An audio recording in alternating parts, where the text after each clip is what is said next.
Buenas.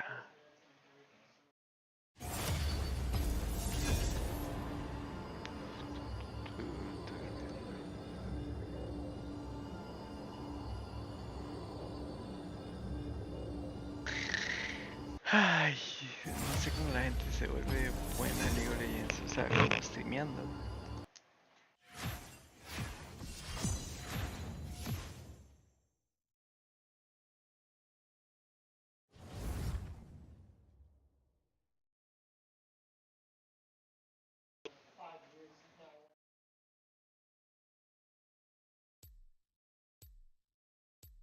Estoy jugando con las lucecitas aquí del escritorio.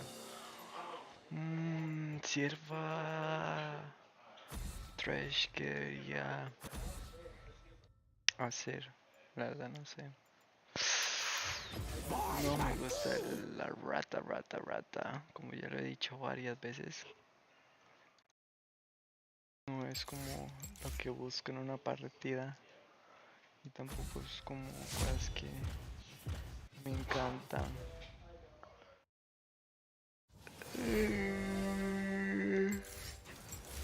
League of Legends. Misfortune será. La MF. Es que promete un momento. Blitzcrank. Felius también promete. Brother, todo promete. La fortuna no sonríe a los Vámonos con necios. fortuna. Daño. Fácil. Solo huevo, fácil. Ay, como que se siente raro hablar solo. Ustedes no han intentado hablar solo. Ay, hacer un stream y hablar solo es como raro. No les voy a mentir. Usualmente es más divertido si uno está con otra gente y cosas así, pero así hablando solo no promete. Yo estoy contra Jinlux. Pereza. Qué pereza. Qué pereza. Malfis. Fizz me va a destrozar. Ay, ¿por qué? ¿Por qué? ¿Por qué es tan así? ¿Por qué es tan imposible? Lo imposible es posible. ¿Qué música no puede poner en el stream?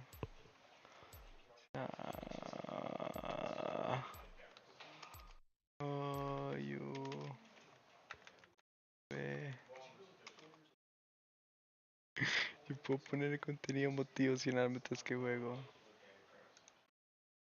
Tuve.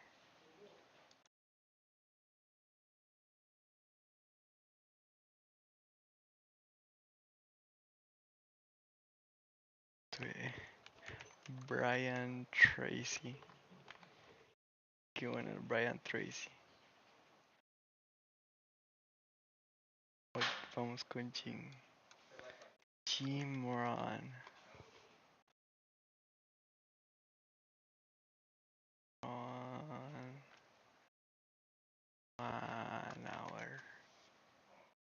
1 hour Jim Moran. Este bicho. This is why I can never go back.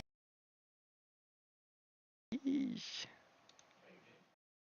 Here. Get serious. Life is serious. We're here to instruct, we're here to grow, we're here to learn, we're here to get the best we possibly can. Serious. Life is serious. The future is serious.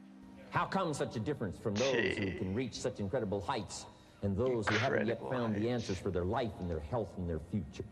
We just have to ponder that and let that give us a note of seriousness. A note of seriousness. It's serious whether you win or lose. It's serious whether you succeed or fail. Serious. It's serious whether you've got a good future carved out for yourself or you do not have. And I'm asking you to take it serious. Take your own future serious. What you can do for your family. take it serious. Serious. It's a serious business. Serio. So that's the first thing I want to bring to you. Este negocio. To have the best year ever this year. Best year get ever. serious. Este va a ser nuestro You know, best study, year. learn, grow, change, develop. Grow. Never let it be said you didn't learn. Right? If you want to solve your problems, you got to learn. If you want to take advantage of an opportunity, you got to learn. Hay que You can't come here aprovechar and just ahorita give que you the todos marketing están plan, primeros. give you the product, send you home. We got to stay for a while. Learn. Stay for a while. Put on those cassettes and stay for a while. Stay for a Learn while. from your own experience, right? So the call didn't go well. All the stuff. Guess what they did when they finished that call? Make another they call. made another call. What else could we do to make it better? How could we possibly improve? This is called the possibility for life change starts with education. Don't be lazy in learning. Education. Don't be Hay que lazy in aprender, picking up o the sea, ideas. no hay Don't be que lazy ser in learning from your own perezoso. experience. Hay That's que why you've aprender heard por from las some people that have shared their experiencias, testimonial here, and experience given you and some of their legends. ideas, ways, and means. Learning is the beginning of wealth. Learning is the beginning of life change. Easy money, Do some easy learning. money. Take it back home. To have your best year ever, make your dreams come true, get smart. Be a Few simple streamer. disciplines, practice every Famous day. streamer. Let's Start go. a whole new process called a whole new life. Whole And if you new keep up that life. process, not only with your health habits, but with your money habits and with your communication habits, with your sales habits, management I don't think habits, I'm and every good other at habit that you it. got, if you'll start that process, eliminate the errors and Wait, replace it fine, with now. disciplines practice, I'm telling you to start this process of life change immediately. After today, you don't ever have to be the same again. Only by choice. Yeah. only Errors by in choice. judgment, disaster. Few simple disciplines, Choice to be wealth good. beyond imagination. Could be Let the good. miracle of everything that's available work for you, and start working on the inside. Work on your philosophy, work on your attitude, work on your personality, work on your language, work on the gift of communication, work on all of your abilities. And if you'll start making those personal changes, I'm telling you, everything will change. Work on yourself, then you bring more value to the partnership, to the marriage, to the franchise, to the corporation, to the enterprise, to the community, to the nation. To the nation. Self-development, personal development. The best contribution you can make to someone else is self-development. Self-development. Not hasty if it isn't required, but don't lose much time. Here's the time to act. When the idea is hot and the emotion is strong. That's the time to act. Don't use the excuses they use. It's called the language of the poor.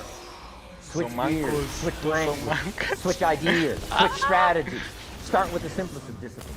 And don't bemean any of these disciplines. The smallest of disciplines starts the process of life change. And if you'll invest in this thing called discipline, you can have whatever you wish. It's called the beginning of miracle. If you will get better, everything will get better. What a clear message that was for me. He said, if you'll change your philosophy, you'll change your habits, if you'll refine your thinking, if you'll change and accept some new disciplines, if you'll turn the corner where you've been in the past, go for a new life for the future, he said all kinds of remarkable things will happen for you if you will change. Here's what we must learn to do. I didn't go to work to try to change circumstances. I went to work to try to change myself. And I picked up that promise. My teacher shared with me that if I would change, my income would change. If I would change, my bank account would change. If I would change, my future would change. And sure enough, his promise came true for me. Yeah, stop. You know, the companies were about the same. What they paid was the same. The circumstances around me were the same. You know, my negative relatives were the same. But I was not the same. I'm not the same. Now That's I'm how my streaming life League of changed. Legends. I'm not Things just started playing working League of for Legends. me, changing my life all those years ago. We don't have to change what's going on out there. That's the wind that's blowing. That's the wind that's All we have to do is change what's going on in here. in here. And now there's several ways to do that. If I stream in The English, first I get subject more he viewers. called I don't personal know, development. Spanish, English. We must What learn does it matter? from personal experience. It's just language. Pretty simple. Learn from what happens to you. Learn. Take a How am I look back supposed to over the learn? last few months. It's Did all you the make some mistakes? How could you same. correct those for the future? Take a look Like, back how over the is last the year. difference? Have you done it right or done it wrong? Let's correct it for the next year. Mr. Shope asked me when I first met him, he said, Correct. Mr. Owen, how are you doing? You've been out there now 6 years. And I said, I'm not doing very well. He said, I suggest you not do that anymore. What a simple, swift analysis to my situation. He said, if you keep doing it, the next 6 years will be like the last 6. You don't want that to happen. Let's make the change. So learn from your personal experience. Second, other people's experience. That's me. Other people. Wow. That's your teacher. That's your friends and colleagues. The people you meet that can pass along to you their experiences, what's happened to them, the mistakes they made, how they corrected them, how they changed their health and changed their bank accounts and changed their income and changed their future. Other people. Now, there's two kinds of people to learn from. One is failures. It's too bad failures don't give seminars, right? That would be valuable. Have them tell you how they lost it all and threw it all away, threw their health away and threw their friendships away and things didn't work out well. That would be valuable. But now then we must also learn from positive people that have done that. They've got the health, and so we ask them, how did you become so healthy? They've got the skills, so we ask them, how did you become this skillful? They've got the income, so we ask them, how did you get here in such a short period of time? So now here's what's important in personal development. In learning from other people, we learn, number one, by observation. We learn what we see. We watch people that are successful in what they do. In sports, we watch their discipline. In business, we watch their discipline. Second, we learn by what we hear. Learn by listening. And then listen to the sermon on Sunday morning. Listen to the lectures. Listen to the teacher. Listen to someone who's got something good to say. And then number three is vitally important on personal development, and that is read all the books. Read all the books. All the books you can possibly read in your lifetime. Mr. Schoaf got me started on my library. I've got one of the better libraries. And then I started keeping a journal. One of the major things my teacher taught me was to keep a journal. He said, don't trust your memory. If you hear something good, just make a little note and write it down. So I would suggest you do the same. Things that impress you, a poem that impresses you. When you attend a class, some of the ideas that impressed you, jot them down. You read something in a magazine, right? Some ideas. Take those out, put them in your journal. Keep a good journal the rest of your life. This will serve you well. So I want the same thing to happen to you. Value captured, that you can resort to later. Go back over it and review it and let it become valuable. Work harder on yourself than you do on yourself. Develop the skills. Learn the lessons. Take the classes. Absorb all that is being taught to you these days. And then later on, of course, you can sort it out, what's valuable to you and how to refine it for your business and for your life and for your future. The main thing is to get it and start this process of personal change. Now let's cover the second subject, setting goals. We need to take a look into the future. There are four things to consider in terms of attitude. One is how you feel about the past. Best advice I can give you on that is treat the past as a school. Let it teach you the mistakes you've made, the things that went wrong, the things that didn't work. Don't use the past as a burden to carry. Don't use the past as a club to beat yourself to death. Past losses, past failures, but it past doesn't matter. mistakes. KDA doesn't But let matter. the past be a school. Doesn't matter Tough how school many maybe. times We've you all try. been through It matters some if tough you stuff. win the game. So if you feel good about the past, draw from it for experience and let it teach you. Then next is how you feel about the future. We've got to have the future Win or well lose, designed. doesn't matter. You The can future win is with a called the bad promise. KDA, you can lose with a The good promise of KDA. the future can be an Yente awesome is- force. it's Designing the macro. future. There's two ways to face the future. Macro. One is with apprehension, and the other is with It's anticipation. fun. I promise you, in my travels around the bet world, this most didn't people face exist the for me, future with apprehension. And here's why. They don't have it well designed. The rivals. They've sort of left that up to someone else to fix. But here's the best way to face the Rivals. future, with anticipation. You can face the future with anticipation if the future is clear, if the I future guess my is main well language is designed. Spanish. In setting goals, it's very Still in simple. Number Spanish, one, sometimes decide people what you understand. want. Oh my god. You just take a little time. You sit down and say, what do I want? What kind of skills do I want? What kind of income do I want for the future? What kind of income do I want? Where would I like to go? Places I'd like to visit. Habits I'd like to acquire. Skills I'd like to have. Economics, friendships, people you'd like to meet. When you've thought about what you want for the future, make a list. If the future gets clear, the price gets easier. Because you got to remember, for every promise, there's a price to pay. Everybody's got to pay the price. Everybody's got to do the deal. Everybody's got to do the disciplines. But here's what I've discovered. If the promise is clear and powerful, the price is easy to pay. The price is some classes. The price is a few books. The price is a few disciplines. The price is finding something that'll make your life better, make you grow, make you change, make you develop. So the first part of the key is to design the promise. Then, what is the price to pay? I'm telling you, the price will be easy. If you'll make the promise of the future clear for yourself, all of the values of life that you could possibly want, and be serious about it, I promise you it's an easy price to pay. Anybody can pay it. The best advice I can give you is, if I can do it, you can do it. Start setting your goals and see if you can't get a better excitement going for the things you want to accomplish for the future. One of the major reasons for setting goals is for what they make of you in achieving.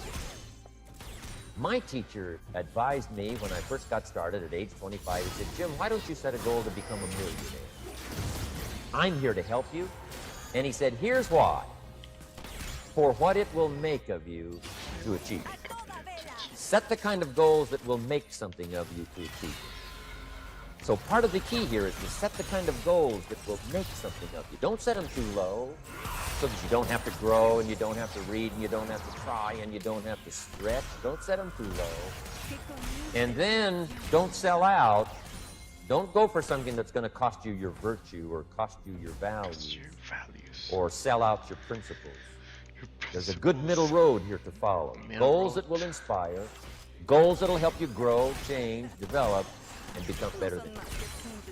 So if you want something to pull you through all kinds of challenges, all kinds of difficulties, and things that come at you, you got to have something on out there, beyond today, beyond next week, beyond next month, beyond this year, that pulls you into the future. And the clearer it is, the stronger it pulls. The more dynamic it is, the more it affects your life, your spirit, your heart, your soul. It also creates imagination. It gets your mind working on how to achieve that purpose. And if your mind will work, and if your heart works, and if your spirit works, and if you have good input, like good ideas, I'm telling you, there isn't anything you can't accomplish. Ideas gather dust. They don't produce at all by themselves. It's like philosophy is not the end. Philosophy is the beginning. Philosophy must be invested. When I talked about philosophy, attitude, and disciplines, they must be invested. And if you invest philosophy and attitude in disciplines, then they produce results. Here's a good phrase. Wisdom uninvested in labor is wasted.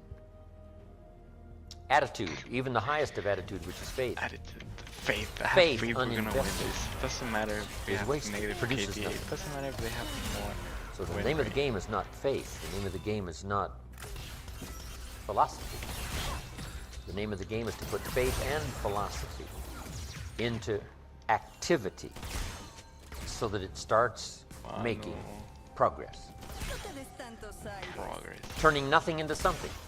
Let me give you that formula while I'm on it here. Turning nothing into something. How do you do that? How do you turn nothing into something? Here's how you start. There's 3 steps to it. Number 1, imagination. And try to imagine yourself in those new, worthwhile, unique positions. So imagination starts to change everything. Now, imagination is not tangible, but it is almost real. Almost real. It's not real, but it's almost real. But it's hard to say that imagination is nothing.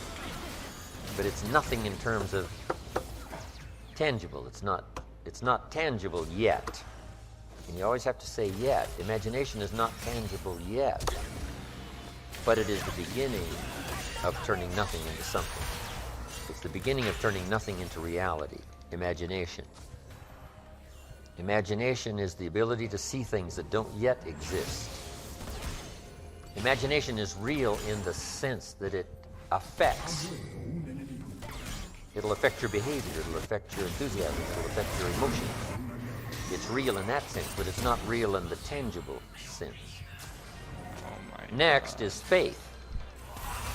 To believe that what you imagine is possible. How do we start to strengthen our belief in that what we imagine is possible to turn it into reality? And there's 2 or 3 ways. One is to believe your own testimony. If you've done it before, why couldn't you do it? Or I have come back. If you've done it once, couldn't you do it the second time? Why couldn't we wait? Why not believe in your own testimony? If I did it before, I can do it again. If I did it before, And that's what's important about personal development. You can lose the money, but not the skill, so who cares about the money? It's like sales. A skill is more valuable than a sale. Sometimes a salesperson says, I need a sale. I said, no, you need a skill.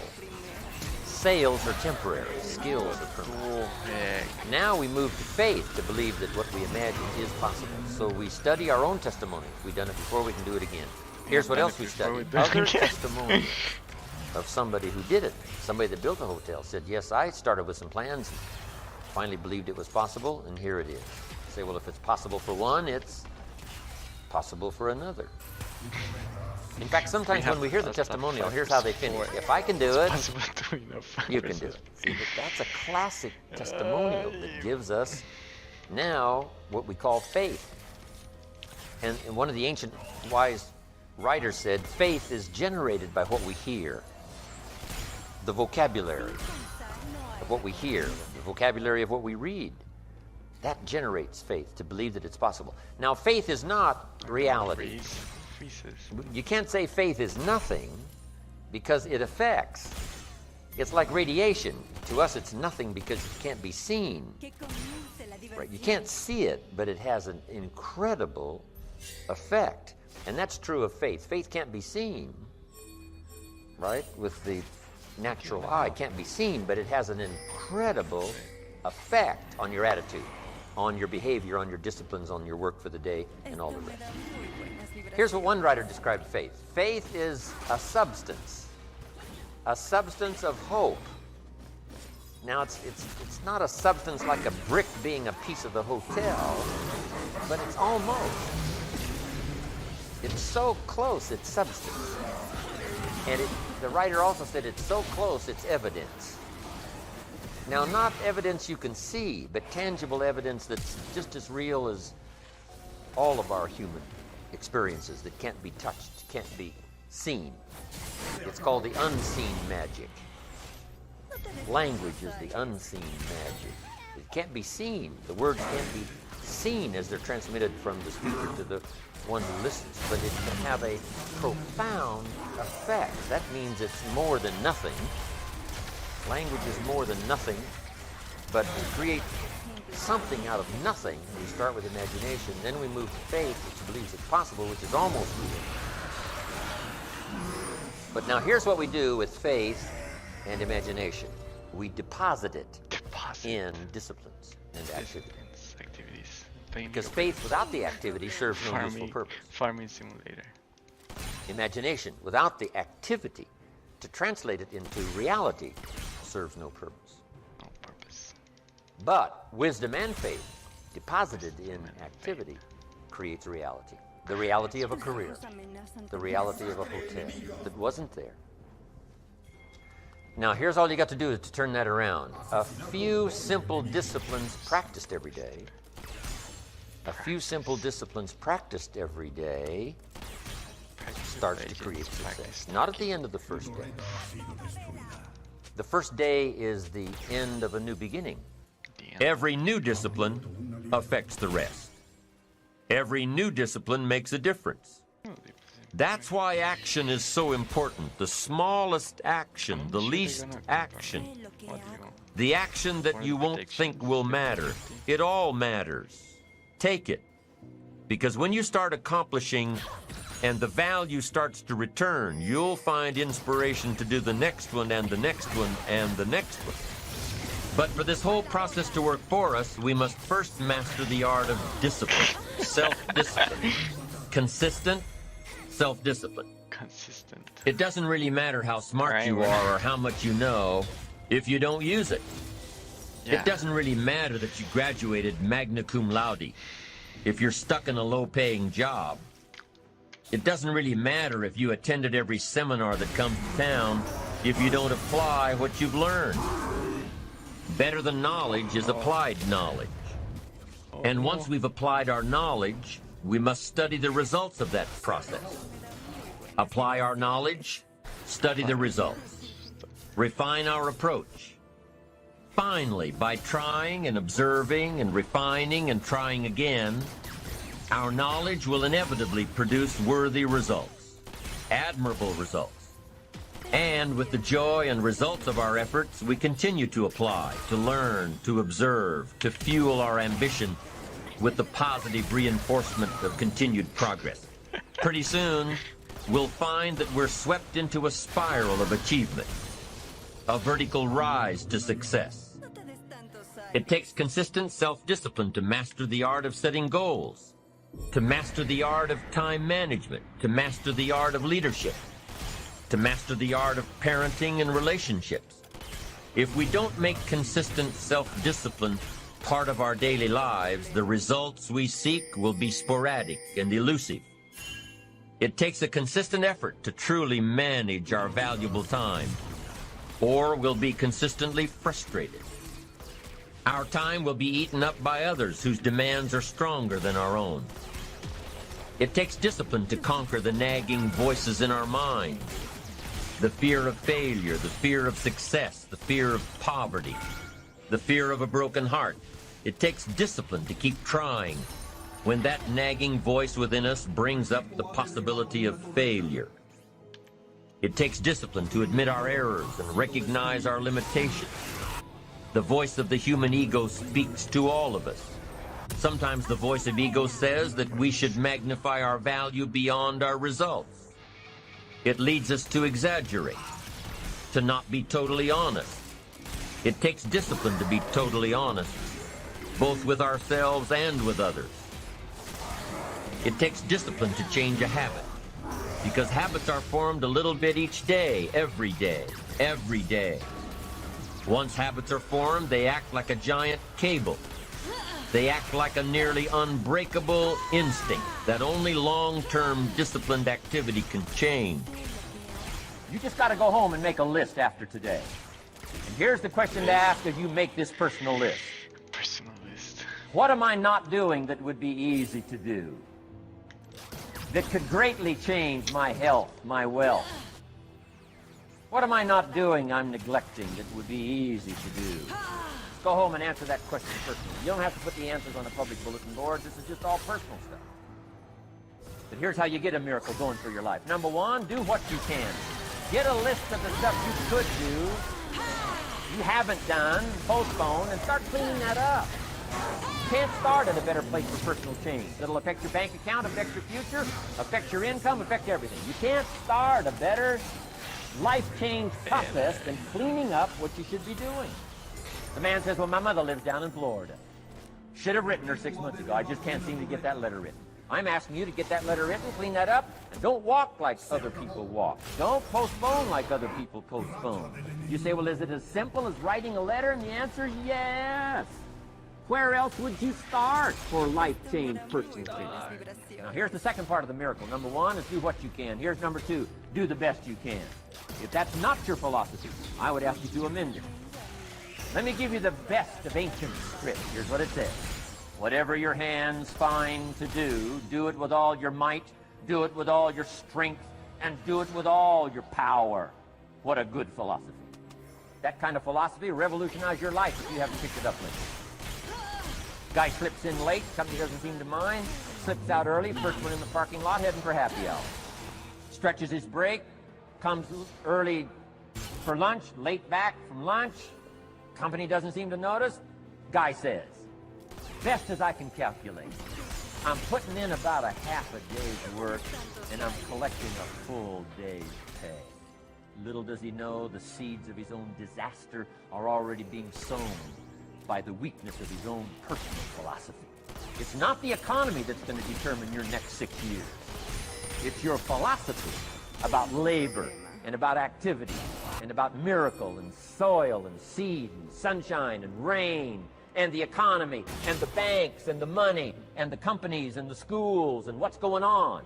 It's your philosophy, your attitude, and then your ability to take action. All of that we call the process of life change, miracle work. Consistent self-discipline. Set up a discipline when the emotions are high and the idea is strong and clear and powerful. That's the time to set up the discipline. Somebody talks about good health and you're stirred. Right. I need to get a book on nutrition. Get the book before the idea passes and before the emotion gets cold. Go for the book. Start the library. Start the process. Fall on the floor. Do some push-ups. Action. Got to take action. Otherwise, the wisdom is wasted. Otherwise, the emotion soon passes. Unless you put it into a disciplined activity. Capture it. Disciplines is called how to capture the emotion and how to capture the wisdom and translate it into equity. Discipline. You start walking around the block, it'll inspire you to get an apple. Get an apple, it'll inspire you to get a book. Get a book, it'll inspire you to get a journal. Get a journal, it'll inspire you to grow, develop some skills. All disciplines affect each other. Every lack affects the rest. Every new affects the rest. The key is to diminish the lack and set up the new. And you started a whole new life process. Also, one more thought on discipline. Here's the greatest value of discipline. Self-worth. Self-esteem. People are teaching self-esteem these days, but they don't connect it to disciplines. The least lack of discipline, and it starts to erode our psyche. One of the greatest temptations is to just ease up a little bit. Right? The slightest lack of doing your best starts to erode the psyche. Instead of doing your best, doing just a little less than your best. Sure enough. You say, well, it's just going to affect my sales. No, it's going to affect your consciousness. It's going to affect your philosophy. Now you've begun in the slightest way to affect your own philosophy. Here's the problem with the least neglect. Neglect starts as an infection. And if you don't take care of it, it becomes a disease. And one neglect leads to another. And the worst of all, when neglect starts, it diminishes our self-worth, our self-confidence, our self-value. You say, well, how can I get back my self-respect? I'm telling you, you don't have to go to 29 classes. All you have to do is start the smallest discipline that now corresponds to your own philosophy, like I should, and I could, and I will. No longer will I let neglect stack up on me so that I will have the sorry scenario 6 years from now, giving some excuse instead of celebrating my progress. That's the key to discipline. Okay? Let's get kids involved in the least of discipline. One more, and then one more, and then another one, and then another one, and then some more. And the first thing you know, you're starting to weave the tapestry of a disciplined life into which you can pour more wisdom and more attitude and more strong feeling, more faith and more courage. Now you've got something, a vessel in which to put it. And now the equities start to flow. And the early return, I'm telling you, if you'll start this process, the early return will have you so excited, you'll commit yourself to this strategy for the rest of your life. You'll never go back to the old ways. Join a new crowd. Join a new group. The disciplines to do it. Take action. Now here's the other side of discipline. If there's considerable time that passes between the moment of awareness and the time of our implementation, then that is called procrastination. Procrastination. Doing it tomorrow instead of today. Procrastination. An almost exact opposite of discipline. The voice within us says, get it done. Discipline then says, do it now. Do it to the best of your ability, today, tomorrow, and always, until finally, the worthy deed becomes instinctive. Procrastination says later, tomorrow, whenever I get a chance. Procrastination also says, do what is necessary to get by or to impress others. Do what you can, but not what you must. In every circumstance we face, we are constantly presented with these two choices. Do it now or do it later. Discipline and procrastination. A choice between a disciplined existence, bearing the fruit of achievement and contentment, or procrastination, the easy life for which the future will bear no fruit, only the bare branches of mediocrity. The rewards of a disciplined life are great, but they're often delayed until some time in the future. The rewards for the lack of discipline are immediate, but they are minor in comparison to the immeasurable rewards of consistent self-discipline. An immediate reward for lack of discipline is a fun day at the beach. A future reward of discipline is owning the beach. For most, we choose today's pleasure rather than tomorrow's fortune. Yes. So how can you get rid of the easy distractions? How can you keep your mind on what you're trying to do? How can you keep an attitude of doing it all and doing it now?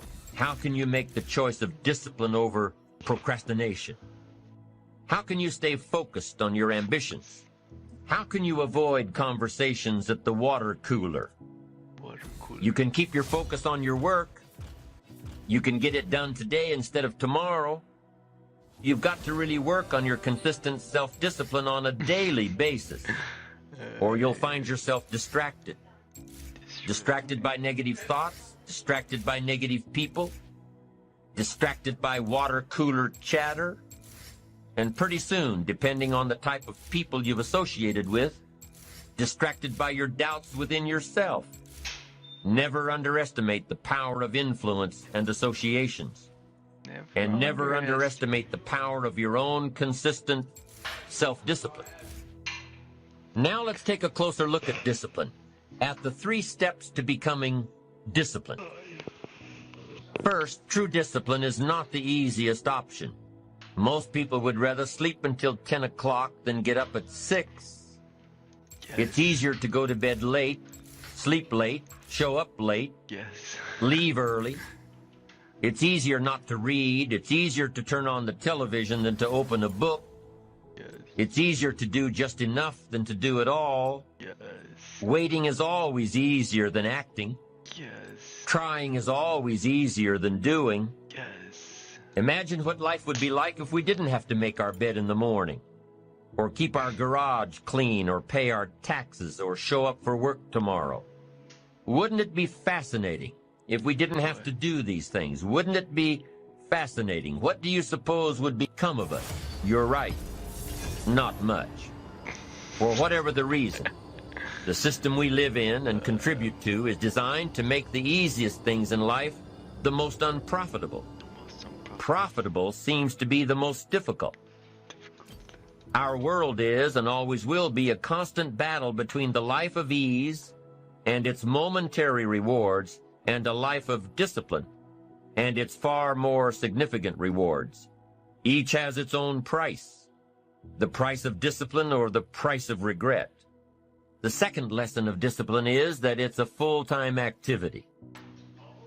And we've said that the best form of discipline is consistent self-discipline. You see, the discipline that it takes to make your bed every day is the same discipline necessary for success in the world of business. The discipline to organize your garage is the same discipline to organize your business. All disciplines carry through to affect all parts of our lives. If we're disciplined in just one area and lazy in another, guess what? Pretty soon, the lazy side will creep in and destroy the disciplined side. The bad habits in one area of our life will eventually destroy our self-discipline in the areas we've been working on. Consistency cannot be inconsistent. Discipline is the mind being trained to control our lives. Discipline is a set of standards which we've selected as a personal code of conduct.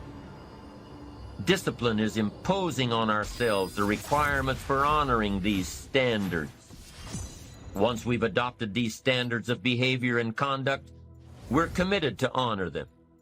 And if we don't, then there can be no disciplined activity. Here's the third step to becoming consistently self-disciplined. Number 1 is realizing that discipline isn't the easiest option. Number 2, discipline is a full-time activity, day by day, every day. And the third step to becoming self-disciplined is really a philosophy that holds one of life's unique promises. Number 3 simply says, for every disciplined effort, there is a multiple reward. That's one of life's great arrangements. Life is full of laws that both govern and explain behaviors. But this may well be the major law we need to understand. For every disciplined effort, a multiple reward. For every disciplined effort, a multiple reward. What a concept. If you render unique service, your reward will be multiplied. If you're fair and honest and patient with others, your reward will be multiplied. If you give more than you expect to receive, your reward is more than you expect. But remember, the key word here, as you might well imagine, is discipline. Everything of value requires care and attention. Everything of value requires discipline. Children require discipline. They must have a structure built for them. They must have boundaries to work within so they feel secure and comfortable to explore and grow. They must learn to recognize what's right and what's wrong, what's acceptable behavior, what's not acceptable. Children require unwavering discipline, consistent discipline, or they'll be confused as to how they're supposed to behave. The most valuable form of discipline is the one that you impose on yourself. Don't wait for things to deteriorate so drastically that someone else must impose discipline into your life. Wouldn't that be tragic?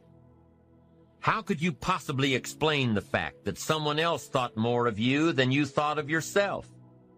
That they forced you to get up early and get out into the marketplace when you would have been content to let success go to someone else who cared more about themselves? Your life, my life, the life of each one of us is going to serve as either a warning or an example. In the end, it is your own discipline that acts as the magic catalyst to give substance and depth to your ambition, to achieve your own plans and dreams, to have what you want to have, and to become what you want to become. Your consistent self-discipline is the magic catalyst. Humans also need words. Words nourish the mind. Words give life. Words create insight. Because there's more than one way to see. If we see with our eyes, we call that sight. But there's another way to see called insight. That's why we come, gather for a couple of days, attend the classes, go to the training, read the books, do all the stuff, is to develop more insight, letting our mind be nourished to think, ponder, and wonder, and conceive ideas, projects, purpose, give structure to something for the future, whether it's better health or better career, better future. Next, the mind needs to be exercised.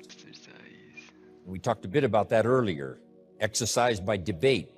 Exercise by reading both sides of the debate, both sides of the question. Major life issues, major political issues. Don't leave yourself out of the great debate. One, the mind needs to be nourished by ideas. Second, it needs to be refined and stimulated and exercised by debate. We need both sides of the human drama represented. The reason why the Bible is such a classic book in studying all kinds of stories is because the Bible is full of stories on both sides, the evil side and the good side. The Bible said, Old Testament said, this king came to power and he was a good king, and he ruled for 18 years. And then it says the next king came to power and he was a bad king, and he put up idols. He became the bad king. So it reads good king, bad king, showing both sides of the human spectrum and drama. Some stories that we read in the Bible of people to admire, others are people to despise. In your library, you need a book on Gandhi and you need a book on Hitler. One book to show you how noble someone's aspirations can be, and the other book to show you how despicable and how evil someone's goals can be. Both sides we study good and evil, one we love and one we hate. We study illness, we study health. Someone says, well, you can't study the negative things. You have to study the negative things. You have to give voice to and mind to and time to both sides of the issue so that you can strengthen your side of the argument. Then our personal philosophy needs to be developed so we can see the opportunities on the other side so we can maximize those. And for the balance of your life, that's going to be the twin challenge in developing ideas and philosophy and strengthening all of it so that you can avoid the dangers and maximize the opportunities. Because the dangers never go away. The dangers to our ship of state called the country. The danger to the enterprise, the danger to the corporation. Dangers always lurk, both inside and out. Dangers lurk on the inside of our own mind. The battle of the mind is significant for us every day, what to think, what not to think. My mentor, Mr. Shove, said, stand guard at the door of your mind. And you decide what enters. You decide what to fill up your mind with, because it becomes the material with which you build your future. So, engaging the mind to make rational decisions about life. Beware of the thief on the street that's after your purse, but also beware of the thief in your mind that's after your promise. The thief in your mind that says you're too short, you're too tall, you've never done it before. What makes you think you can do it now? It's not going to work for you. Someone else could find the book, you'll never find the book. If you found the book, you wouldn't read it. If you did read it, you wouldn't understand it. That's stuff that goes on in our mind. So jot down this key phrase. It's one of the best for the day. Whatever you do, don't become a victim of yourself. As you engage in this debate, what to eat, what not to eat, where to go, where not to go, what to say, what not to say, what to do, what not to do, make sure that you strengthen the positive side of this argument with yourself, so that day by day you become healthier, day by day you become stronger, day by day you become wiser. Day by day you build a better shield and immunity. An inside immunity to ward off disease, but an outside immunity to ward off all the negative and all the trash and all the stuff that would not enhance your personal development nor your promise for the future. So this is so important in understanding the mind. Feed it. We call it food for thought. That's what a big share of this whole seminar is all about these 3 days, is providing food to think about, thoughts to think about, and then ideas to debate. And it's not necessarily what's right or what's wrong, but what's better or what's best. This is okay, but this would be better. With this, yes, you can manage, but with this, you can flourish. With this, you can exist. With this, you can live a fantastic life. So, exercising the mind. Now, to develop the mind, you need a good library. Let me give you 3 parts to your library. Number 1 is your visual library. Zig and I and others have put things on video so you can see it. We ask you to come here today and see what's going on. So part of it comes by visual. Come and see. And then if it's on video, you can see it again and again and again. Key phrase, repetition is the mother of learning.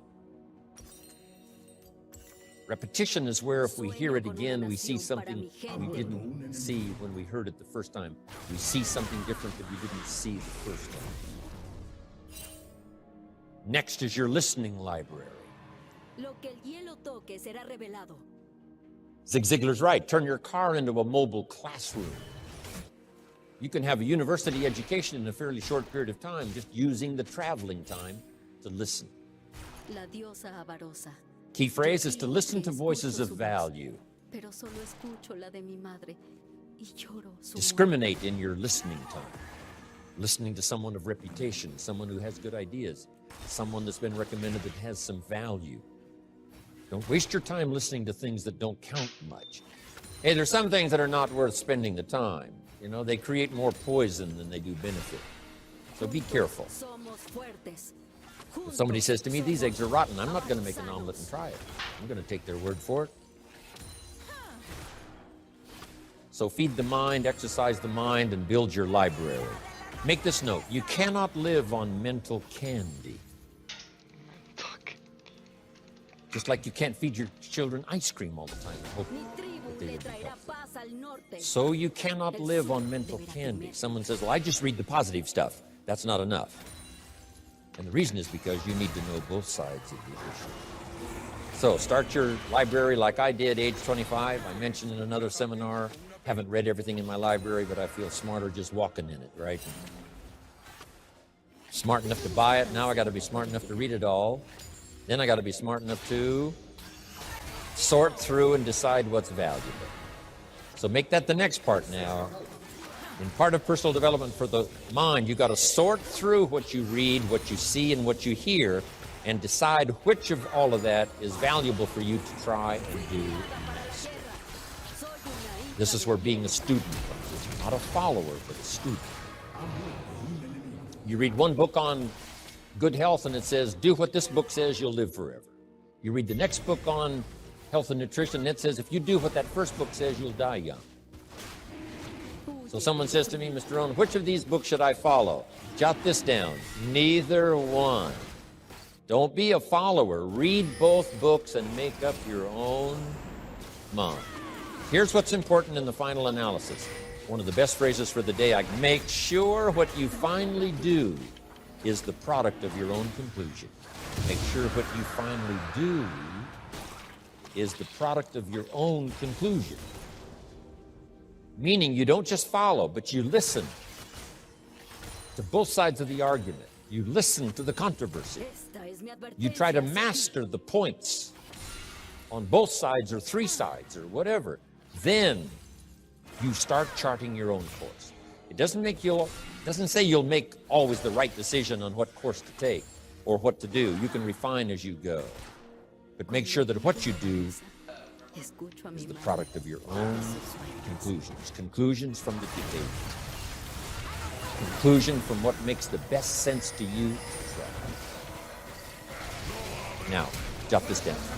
Also give yourself a chance to change. Some things I held on to that I thought this was it. I'm telling you, after a while I gave it up, found out it wasn't it. So give yourself a chance to change. Refine your philosophy. Refine your direction. If you'll give yourself a chance to do that, here's what will happen down the road a ways. A new door will open that you haven't discovered before. Give yourself a chance to change, reevaluate. So let your library be a testimonial of your dedicated interest in accelerated personal development, that you will read whatever you have to read, you will hear whatever you must hear, and you will watch and see whatever you must see in order to make your life refined and worthwhile and achieve all of your purposes. It takes a lot of effort to learn. It takes a lot of effort to grow. It takes a lot of effort to decide and debate. But jot this down. It's all worth the price. Now, it's also very important intellectually to know whether or not you're headed this way or this way. And once you decide, 10 years from now, I think that the gathering of my intellectual and personal and spiritual and moral and economic treasure may not be that great. The key is to start right now making these changes to walk this new road. But here's what's exciting to me. Just a few daily disciplines makes a great deal of difference in 1 year, 3 years, 5 years. Just a few daily disciplines. And that's what I'd like to talk about in this series, just these few daily disciplines that make the difference, whether you wind up here or here. Good question. 10 years from now, you will surely arrive. The question is, where? We don't want to kid ourselves about where. We don't want to kid ourselves about the road we're walking. I had a day shortly after I met Mr. Schoaf called Do Not Kid Myself Anymore Day. I don't want to go disillusioned anymore. You know, I was using the cross-finger theory back when I was 25, 24, 23. I finally decided that the cross-finger theory was not going to get me what I wanted. That isn't where the treasure lies. That I'm going to have to make sure which of these ways I'm headed. But a few reading disciplines and a few disciplines of mind and a few disciplines of activity, and you can make all the difference in the world whether you wind up here or whether you wind up here. But just a few changes. Sometimes we get the idea that we're doing about 10% and there's about 90% more that we need in order to make the difference for our fortune. And probably the opposite is true, right? We're doing enough things to have arrived here today. We're doing enough things to have bought and shared in the good life so far. And maybe all you need is that extra 5%, 10% of intellectual change, activity change, a refinement of discipline, a refinement of thought. And all we need is the ideas to make those simple changes, and the equity starts gathering in 1 year, 3 years, 5 years, 10 years. I have a good comment for your notes. Now's the time to fix the next 10 years. Now's the time to fix it. Now, sometimes you have to come to grips with reality and with truth. That's what was good for me when I met Mr. Schoaf. I was 25 years old, he was 44 years old. And he brought me a wealth of experience, and he started asking me the tough questions. Big question, he said, are you reading the books that's going to take you where you want to go in the next 5 years? Excellent question. So you want to make sure I would assume for all of you, to get where you want to be in the next 5 years, you're either reading the right books or you're not. That's kind of a brilliant statement, right? You're either engaged in the disciplines or you're not. But here's what we don't want to engage in. Disillusion, right? Hoping without acting. You know, wishing without doing. So the key is to take a look and say, where am I? What could I do to make the changes, to make sure that I can take more certain daily steps toward the treasure I want, the mental treasure, the personal treasure, the spiritual treasure, the financial treasure. I don't want to make any errors. Now's the time to adjust my daily program to take me where I want to go. A good note for you to take. We could all use a little coaching. When you're playing the game, it's sometimes hard to see it all. And if you just take a breather, take a little time out. That's what we're doing here in this lecture series. Take a little time out, listen to someone's experiences, which is what I want to share with you, my experiences, my ideas, and see if it might cause for you a little moment of correction so that you can make some changes that'll add up to some extra worth in the next 1 year, 3 years, 5 years. So, ideas, I hope you'll find here during this series.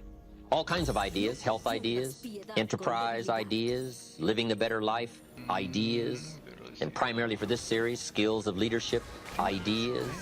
The next key word is inspiration. Inspiration is a mystery, why some people are inspired and some are not. Who knows what that mystery is? Some people have this incredible zest for life and an appetite for living well and doing well, and others seem to take the ho-hum attitude, let it slide, and hopefully it'll work out anyway. I don't know what the difference of that is. But it is exciting to watch people who are inspired. But I think the key to it all is self-motivation. Self-motivation. The guy says, boy, if somebody just come by and turn me on, hey, what if they don't show up? You got to have a better plan for your life. Personal inspiration, drawing emotional vitality from life and the challenge, going for it. We all admire that. I think my personal advice to you would be, reach down inside of you and come up with some more of those remarkable human gifts. They're there, waiting to be utilized. And then change anything for you want to change. And I challenge you to do that because you can change. Let other people lead small lives, but not you. Let everybody else cry over small hurts, but not you. Let everybody else argue over non-essentials, but not you. Deal in things that matter. Make sure what you do is the product of your own conclusion. Don't just learn how to earn, learn how to live. And that's what lifestyle is all about. Learning how to live. Here's one of the great challenges of life. Being happy with what you have while in pursuit of what you want. So develop your lifestyle a little more. Your style of seeing, giving, sharing, enjoying. It's not the amount that counts, but the experience of choosing to live with style. I remember saying to Mr. Shope one time, if I had more money, I would be happy. And he gave me some of the better words of wisdom when he said to me, Mr. Rohn, the key to happiness is not more. Happiness is an art to be studied and practiced. He said, more money will only make you more of what you already are. More will only more quickly send you on to your destination. He said, if you're inclined to be unhappy, if you get a lot of money, you will be miserable.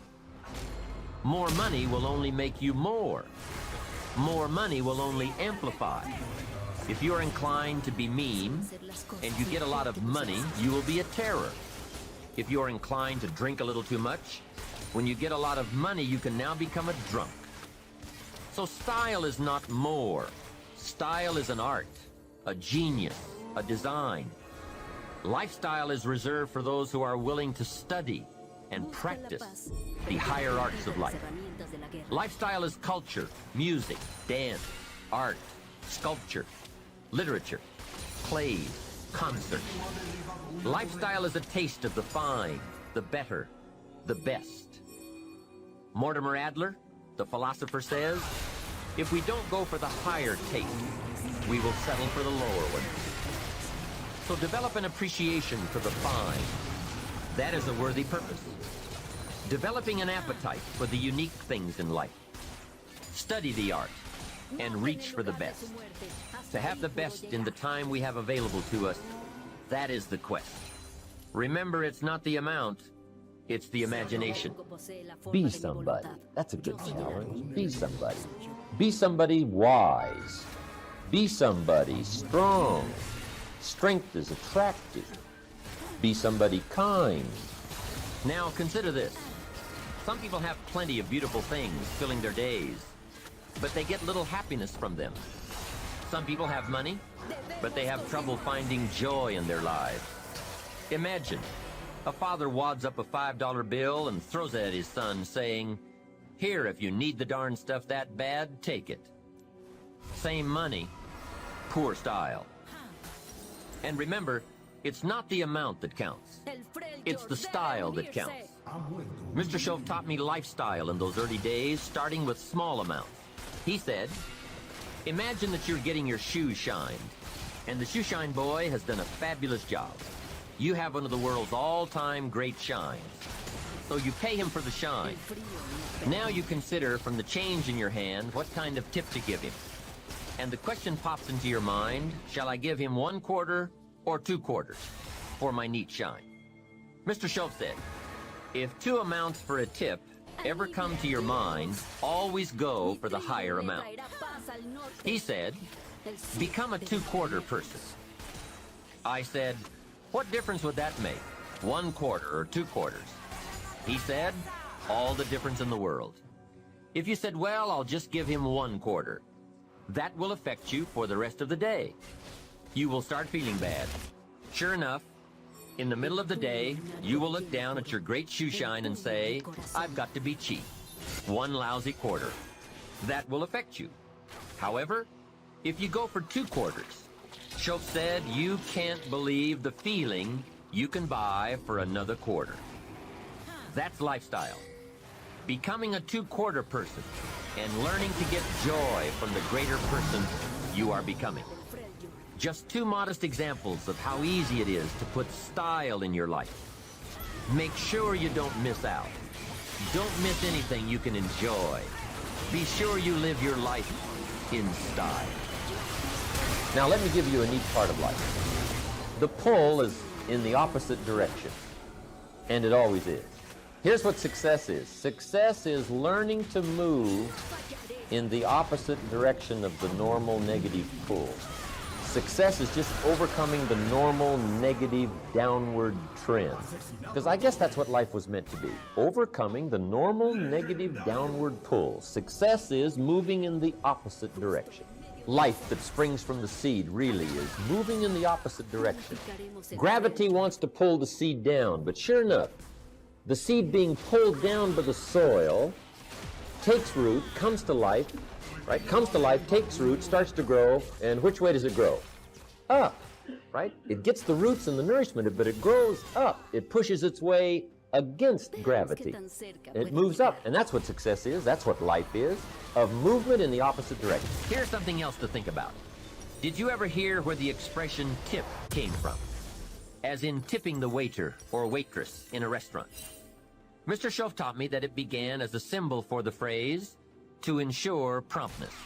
Now, Shove said, if a tip is to ensure promptness, when should you give it? Answer, up front. See, I didn't know that. I said, no, you have lunch, and if you get good service, you leave a good tip. If you get lousy service, no tip. And he said to me, no, Mr. Rohn. Sophisticated people don't take a chance on good service. They ensure good service by giving the money up front. I said, wow, what a way to live. I had never thought of that. So the next time you have someone special to take to lunch, call the waitress over, arm around the shoulders and say, here's $5. Would you take good care of me and my friend? Shove said you won't believe what happens. They do what's known as hover. They hover around your table. One last major point. Life in style is also life in balance. Make sure you pay attention to all the values and dimensions of your life. One is family. If you have someone you care about, there is no value to match that. One person caring for another is life in the best of style and value. Protect it with a vengeance. If a chair gets in the way, I suggest you destroy the chair. It was wisely said so long ago, but is still true for today.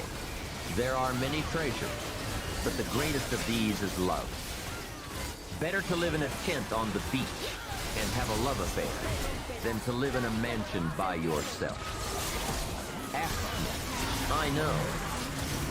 Family must be cultivated like an enterprise, like a garden. Time and effort and imagination, creativity and genius must be summoned constantly to keep it flourishing and growing. Next is friendship.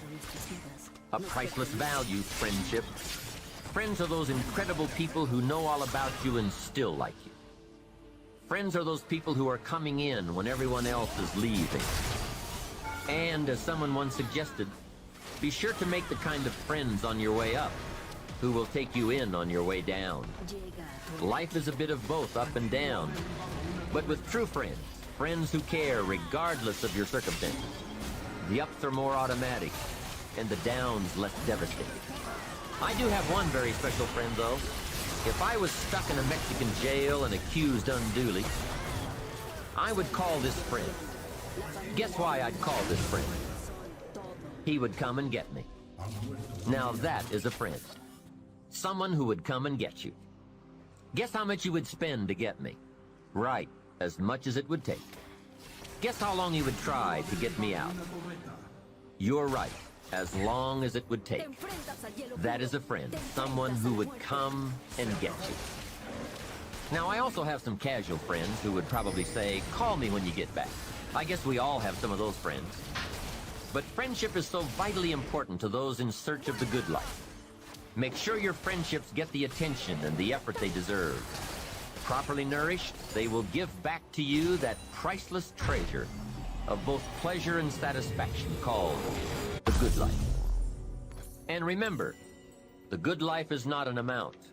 The good life is an attitude, an act, an idea, a discovery, a search. The good life comes from lifestyle that is fully developed, regardless of your bank account, so that it provides you with a constant sense of joy in living and fuels the fires of commitment to all of the disciplines and fundamentals that make life worthwhile. The first thing you start changing is what? Your philosophy. You start changing your mind. You start changing how you think. You start picking up new ideas and information. Gather new knowledge, make better decisions about what's valuable. And I'm telling you, if you'll do that, your whole life will change. Your health will change. Your relationship with your family will change. Your ability to cope with challenges and problems will change. I'm telling you, income, promotions, all of it will change. If you will change, it'll all change. If you won't change, it isn't going to change. You can keep your fingers crossed if you want to and hope they'll straighten it out. You can wish for the wind not to blow quite as severe, but I'm telling you, wishing for the wind to change in your favor, we call naive at best. Don't do this any longer. Wish for a better wind. The key is to wish for the wisdom to set a better sail. Utilize whatever wind it blows to take you wherever you want to go. That is the philosophy I picked up at age 25, and it revolutionized my whole life. And here's what I found. I found it was easy. I got rich by the time I was 31, and it was easy. Now, here's my definition of easy. Got to jot this down. My definition of easy, meaning something I could do. I figure if it's something you can do, it's easy. Now, here's a parenthesis. Parenthesis, I worked hard at it. I found something I could do, which was easy, but I worked hard at it. I got up early and stayed up late, worked hard that 6 years. But what I did was easy, meaning it was something I could do. You say, well, Mr. Rohn, if it was so easy, how come everybody else around you during that 6 years, how come they didn't get rich? Here's why. It's easy not to. How else would you describe it? That's it. You say, no. For all of the rest of them, it was hard for them and it was easy for you. That's not true. You couldn't debate me on that in front of this intelligent audience. But here's the challenge. Let me give it to you in a philosophical phrase. I tend to be a little philosophical. Here it is. The things that are easy to do are also easy not to do. That's the difference between success and failure. I did not neglect to do the easy things I could do every day for 6 years. Underline, I did not neglect. That's the key. I found something easy I could do that led to fortune, and I did not neglect to do it. And here's the problem with neglect. It starts as an infection. And if you don't take care of it, it becomes a disease. And here's what else is the problem. One neglect leads to another. Neglect to do wise things with your money, you'll probably neglect to do wise things with your time. Neglect to do wise things with your time, you'll probably neglect to do wise things with your business. One leads to another, leads to another. Pretty soon, neglect has you by the throat, emptying your purse, emptying your heart, emptying all of your chances for equities and power and all the good things. What if you should be walking around the block every day for your good health and you don't? I'm telling you, you're on the wrong track. You should do it, you could do it, you don't do it. That's called formula for disaster. All you've got to do is let that and a few other things accumulate for 6 years, and now you're driving what you don't want to drive, wearing what you don't want to wear, living where you don't want to live, doing what you don't want to do, maybe having become what you really didn't want to become. I'm telling you, that's it. Just neglect along, drift along, and it's got you by the throat. It'll take all your values, leave you with just a little bit of dust in a summer wind, and it'll soon be gone. That's it. It's where I found myself at age 25 until my teacher came along and said, Mr. Owen, up till now you've messed up. Let's see if we can't clean that up, change it all. I did. Changed my life. Not just the money, all the rest of the values that came pouring in. When I understood that it was me. It was me. We intend to when the idea strikes us. We intend to when the emotion is high. But now if you don't translate that into action fairly soon, now the intent starts to diminish. And a month from now, it's cold. A year from now, it can't be found. So act. Set up a discipline when the emotions are high and the idea is strong, clear, and powerful. It's time to set up. Somebody talked about good health and you're stirred. Right. You need to get a book on nutrition. Get the book before the idea passes and before the emotion gets cold. Go for the book. Start the library. Start the process. Fall on the floor. Do something. Action. Got to take action. Now, here's what's important about discipline. All disciplines affect each other. In fact, here's a good philosophical phrase. Everything affects everything. Nothing stands alone. Don't be naive in saying, well, this doesn't matter. I'm telling you, everything matters. There are some things that matter more than others, but there isn't anything that doesn't matter. That's why action is so important. The least action, the smallest action. Take it. Because when you start accomplishing and the value starts to return from that one action, it'll inspire you to do the next one and the next one and the next one. You start walking around the block, it'll inspire you to get an apple. Get an apple, it'll inspire you to get a book. Get a book, it'll inspire you to get a journal. Get a journal, it'll inspire you to grow, develop some skills. All disciplines affect each other. Every lack affects the rest. Every new affects the rest. The key is to diminish the lack and set up the new. And you started a whole new life process. Also, one more thought on discipline. Here's the greatest value of discipline. Self-worth. Self-esteem. People are teaching self-esteem these days, but they don't connect it to discipline. The least lack of discipline, and it starts to erode our psyche. One of the greatest temptations is to just ease up a little bit. The slightest lack of doing your best starts to erode the psyche. Instead of doing your best, doing just a little less than your best. Sure enough. You say, well, it's just going to affect my sales. No, it's going to affect your consciousness. It's going to affect your philosophy. Now you've begun in the slightest way to affect your own philosophy. Bueno, amigos. I got better day by day and week by week and month by month, and I'm asking you to do the same thing until you can develop a long arm and a long reach, until you can develop influence that won't quit. Touch people next year you couldn't touch this year. Touch people now you couldn't touch before. Conduct a meeting now you couldn't conduct before. Heart and soul now mixed in there that wasn't there, missing before. I'm asking all of you to get better in spite of the winters, in spite of the downturn, the money downturn, the social downturn, the personal downturn, whatever it is. Just get stronger. Get better. Hasta donde se pueda. Bueno, amigos, como siempre les digo, 3 semanas. What? ¿Se pasaron 2 semanas? What? Bueno, y como siempre les digo, buenas noches, buenas tardes y buenos días.